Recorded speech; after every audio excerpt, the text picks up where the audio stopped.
আসসালামু আলাইকুম বন্ধুরা, কেমন আছেন সবাই? আশা করি আল্লাহ তাআলার অশেষ রহমতে সকলেই অনেক ভালো আছেন। আমিও আলহামদুলিল্লাহ অনেক বেশি ভালো আছি। তো চলে আসলাম আজকে কোয়েল পাখির কিছু ওষুধ নিয়ে আলোচনা করতে, যে কোন ওষুধ কোন সময় ব্যবহার করতে হয়। তো আমার সামনে দেখতে পাচ্ছেন অনেকগুলা ওষুধ। তো এর মধ্যে যে লাইসোভেট ওষুধটা আপনারা দেখতে পাচ্ছেন, এইটির কাজ হচ্ছে মূলত ধকল থেকে রক্ষা করা, কিংবা পাখি যদি কোথাও দূর থেকে জার্নি করে আনা হয়, তারপরে যদি আপনারা লাইসোভেট দেন, সেই পাখির যে ধকল বা স্ট্রেস সেটা কমে যাবে এবং ইমিউনি সিস্টেমটা বেড়ে যাবে। এবং পাখি ডিম থেকে হ্যাচিং হওয়ার পরেও প্রথম 3 থেকে 7 দিন আমরা এটা ব্যবহার করে থাকি। 7 দিনের প্রয়োজন পড়ে না, 3 দিন দিলেই এনাফ। তো এরপরে দেখতে পাচ্ছেন ক্যালপ্লেক্স। ক্যালপ্লেক্স যেই ওষুধটি, এটা ছাড়া একটা খামার করা অসম্ভব প্রায়, অন্তত কোয়েল খামার।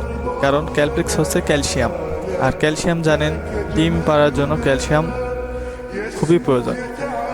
ক্যালসিয়াম ছাড়া পাখির ডিম অনেক কমে যাবে। অনেক সময় দেখবেন পাখির ডিমটা সাদা কালার হয় কিংবা অনেক ছোট হয়, এগুলো মূলত ক্যালসিয়ামের কারণে হয়। এবং পাখি যদি 100টা থাকে, 90টা ডিম দিচ্ছে, 90টা দিতে দিতে দেখবেন যে 50টা দিচ্ছে, তার মানে 50 ডিম।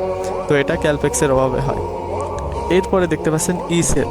এই ইসেল ওষুধের কাজ হচ্ছে ডিমের ইয়েটা বাড়ানো, মানে ডিমটা বেশি আসবে এবং ডিম যদি ছোট সাইজের হয় সেগুলো বড় সাইজ হবে। এই ইসেলের কাজই হচ্ছে ডিম উৎপাদন বৃদ্ধি করা। তো এরপরে হচ্ছে জিসফেট। জিসফেট মূলত হচ্ছে জিঙ্ক। তো জিঙ্কের কাজ হচ্ছে পাখিরা যখন দেখবেন যে ঠোকরা ঠুকরি করে, এটা করে জিঙ্কের অভাবে। যদি আপনাদের পাখি ঠোকরা ঠুকরি করে, তাহলে আপনারা অবশ্যই পাখিকে এই জিসফেট ওষুধটা দিবেন, যার ফলে পাখিগুলা অনেক বেশি সুস্থ থাকবে। এবং এটা দেখতে পাচ্ছেন ওপরে যেই হচ্ছে ওষুধটি রাখছি আমি, সেটা হচ্ছে রেনামাইসিন। তো এই রেনামাইসিনের কাজ হচ্ছে রোগ প্রতিরোধ ক্ষমতা বাড়ানো অথবা জ্বরের কাজ করে এটা। রেনামাইসিন যদি পাখির কোনো সময় জ্বর আসে কিংবা ঠান্ডা লাগে, আপনারা এই রেনামাইসিন ওষুধটি পানির সাথে অথবা খাবারের সাথে মিশিয়ে খাওয়াতে পারেন। এটা পাখির জ্বর এবং ঠান্ডা লাগায় খুবই কার্যকরী একটি ঔষধ। এটা আমরা সকলেই ব্যবহার করে থাকি, আপনারাও চাইলে ব্যবহার করতে পারেন যদি আপনাদের পাখির ঠান্ডা বা জ্বর আসে। আর এরপরে হচ্ছে রেনা WS। এটা হচ্ছে একটি মাল্টিভিটামিন। যদি আপনারা খামার না করে বাড়িতে 1-2টি পাখি পালেন কিংবা 10-15টি পাখি পালেন, তাহলে 10-15টি পাখির জন্য তার এত ওষুধ কেনা সম্ভব না। সেই সময় আপনারা এই রেনা WS এই ওষুধটি ব্যবহার করতে পারেন। এটাতে সকল প্রকার ভিটামিন একসাথে দেওয়া আছে। আপনারা যদি এটা নিয়মিত ব্যবহার করেন সপ্তাহে 3 থেকে 4 দিন, তাহলে বেস্ট হবে।